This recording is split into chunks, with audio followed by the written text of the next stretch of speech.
Hi everybody, welcome to the Financial Bunny TV. As you know, my name is Nicolette Mashile, also known as the Financial Bunny. I've got an absolute pleasure of sitting down with Lawrence Randolph, who's the Consul General in Casablanca in Morocco. And we're going to be having a very interesting conversation, just trying to understand, you know, we always talk a little bit about the youth in general, and we almost want to paint them with the same brush and the same brush strokes.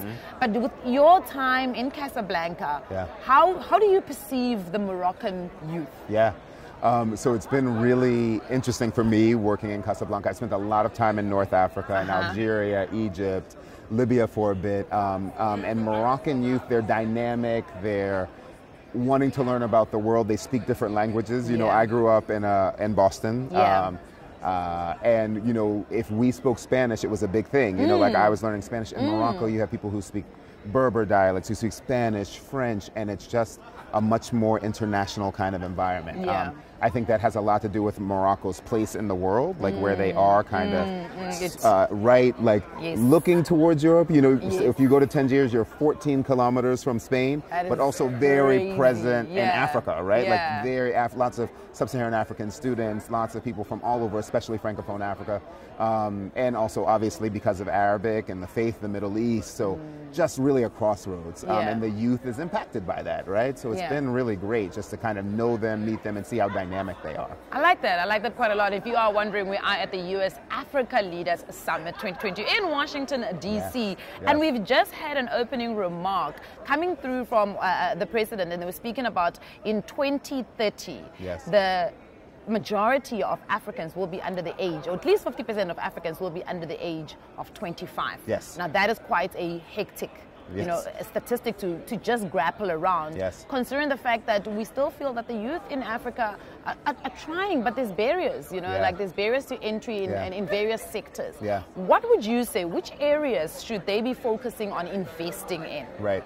I think the sector for the youth that really invests in, and for us as like kind of leaders thinking about like policy, is going to be education, right? Absolutely. Like, really everything starts with education. I think about my own like background, right? Like my grandfather had a third grade education, fought for his country in wars, came back, wasn't able to like put his children in schools, and so decided to move further north and move to New York.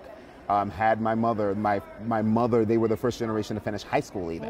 And when I think about my grandfather, I'm like, he had a third grade education, and because of his commitment to like seeing that his family got more education, his grandchildren are diplomats, we are teachers, we are aeronautic engineers, like things that he couldn't have even pictured for us, right? And so like that's really, I think, the power of education, and that's what we need to invest in.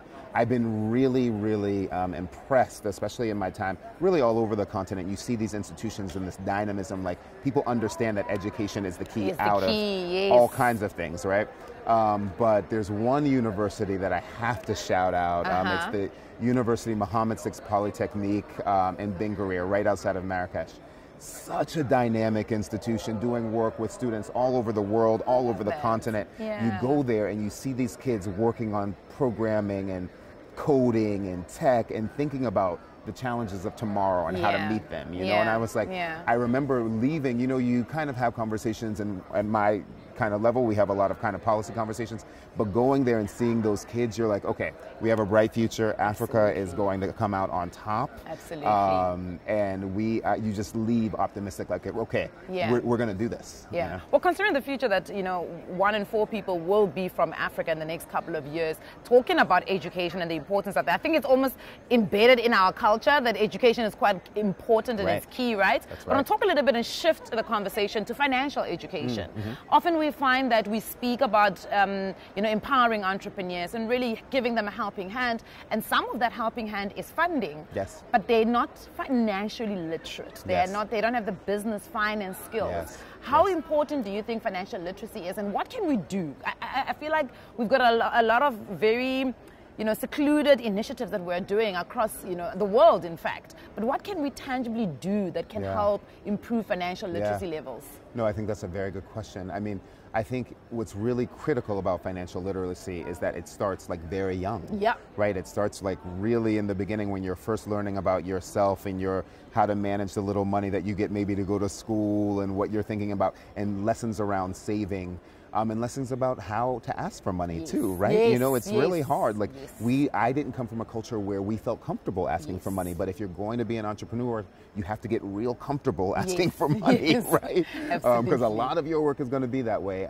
And so I'm very proud. A lot of the work that we've done in Morocco, specifically at the U.S. consulate there, is really focused on like creating spaces where young entrepreneurs can speak with more established people and try to make those linkages so that they can create them in the U.S., but also in Morocco, right? Yeah. There's all kinds of capital floating around Morocco. There's all kinds of real wealth there that like young people need to tap into. Young people need to think about, okay, I have this idea that's really going to be able to change something in my society. How can I fund it? Yes. You know, and there's funding right there. Who do I speak to? How do I speak to that person? Exactly. So making those linkages has been really critical. It's been something that I've really been focused, and specifically, I think, is women in entrepreneurship, right? Like, I think, you know, if we're, you know, in all of my travels throughout Morocco and really the continent, it's always been women leading, right? You know, women, I think, are going to really kind of, and there can be nothing without them, right? Every society, they're 50%. So if we don't kind of have active conversations about women in education, women in entrepreneurship,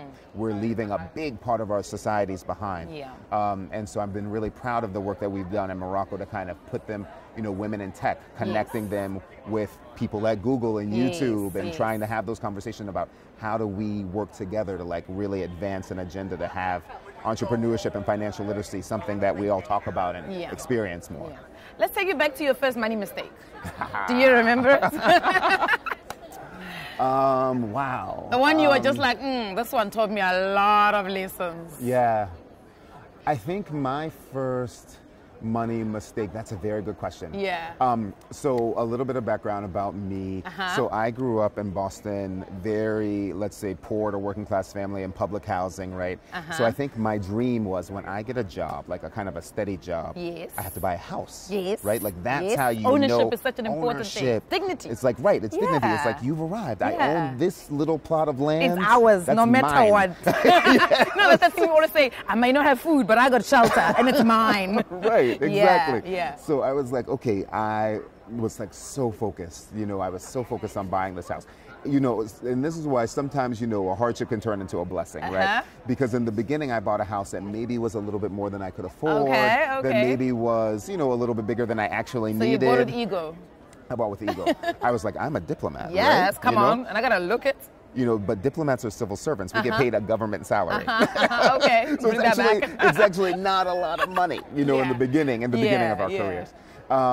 So I bought a house that was probably a little bit, but it also, that experience taught me how to save. I was like, okay, you know, I'm going to have to sit some things out because I need to pay into this house to get the payment down to a point where I could like comfortably afford it. Now, in retrospect, I'm so happy that I bought that house. You know, it's been almost 20 years. I wouldn't have, like, if I had to buy the house now, I couldn't afford it. You know, I'd literally, prices have risen so much, I'd be priced out of the market. So it was the right thing to do. In the beginning, it was really hard. It was painful in the beginning. It was a little bit of a mistake, and that, but you know, you can even turn your mistakes into wins, right? If you kind of think about it and focus on it. So. I like that a lot, and I always tell people don't stress and fret too much about a house bond, because at the end of the day, it's like an indirect investment, because it's just that you get it up front. You get the asset up front, but then you got to save for it, and the payments is basically the saving, right? I want to talk a little bit about, before I let you go, I know we all have like a busy program today, this poor man probably needs to go, but I want to talk a little bit about what's your number one money rule, that, and I know you've got a daughter, that you would love to pass on to your daughter. If there's one thing that you are like, this is it. If she can learn this as early as possible, she'll be set. That's right. So my kind of experience with money, of like growing up with very little of it and now being like very kind of stable financially, is that, you know, you can have joy in both spaces, actually. Absolutely. And that money is a tool. It's a very important tool. It allows us to open doors and to do things that, you know, to be honest, like sometimes we couldn't have even dreamed about. Like I am like literally living a life now and being able to see parts of the world that I couldn't have even dreamed of seeing, right?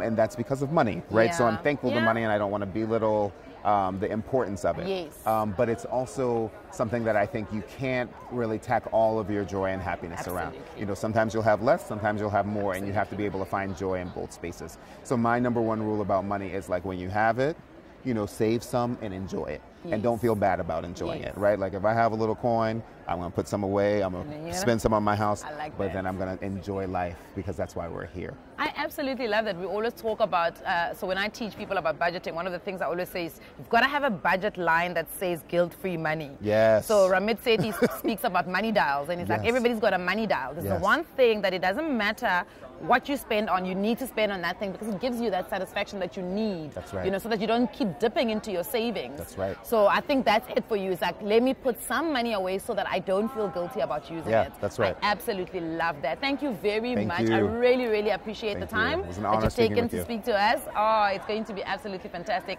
And maybe just one last question. Sure, of course. Your hopes for the summit. Yes. I mean, I have so many hopes for this summit. I have to say, yes. Walking into the summit this morning and seeing everybody and all these beautiful African faces, right? And people from all over the continent and people working with people from all over the continent and the diaspora.